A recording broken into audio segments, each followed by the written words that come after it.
Maraming salamat kay Ding Dong dati. Masaya, magulo pa. Pasensya na na-blanco ako. Kasi pareho tayo nung pumunta kay isa lang sagot natin. Okay lang yun. Hindi pwedeng maiba.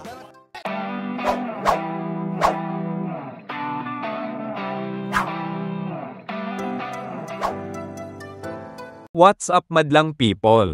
Hindi na nga mapipigilan ang tuwang hatid ng It's Showtime host sa kanilang pinakabagong guesting sa kanilang bagong tahanan. Kahapon sa kanilang guesting sa Family Feud, laugh trip lang ang hatid ng mga host. Sa ngayon, wala pang 24 oras ay umabot na nga ito sa mahigit na 2 milyong views. Nagpasalamat ngayong araw sila Vice kay Ding Dong. Ani nga ng mga ito, sobra silang nag-enjoy sa show. Maraming salamat kay Ding Dong dati. Masaya, magulo pa. Pasensya na na-blanco ako. Kasi pareho tayo nung pumunta kay isa lang sagot natin. Okay lang yun. Hindi pwedeng maiba. Kitang-kita naman din ang kakulitan ng mga host kahit nasa ibang bahay sila. Nasurpresa pa nga ang Vice Ganda na may simpleng pa-happy birthday pa mula sa Family Feud. Kung pataasan ng ihi ang contest, anong hayop kaya ang mananalo? Kabayo! Kabayo! Kabayo!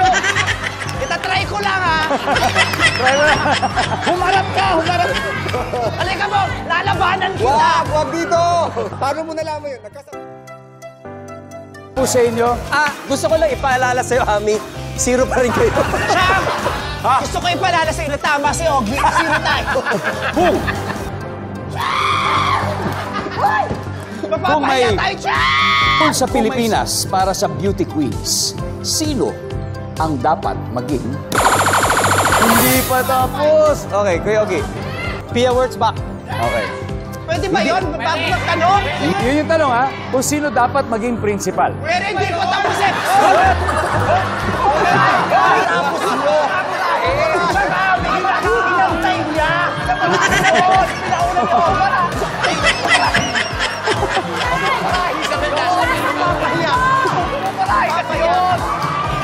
Ang layo na ng narating ko. Kung luma o bago ka sa channel ko, hit mo na nga yung like at subscribe button. Kita-kits next video.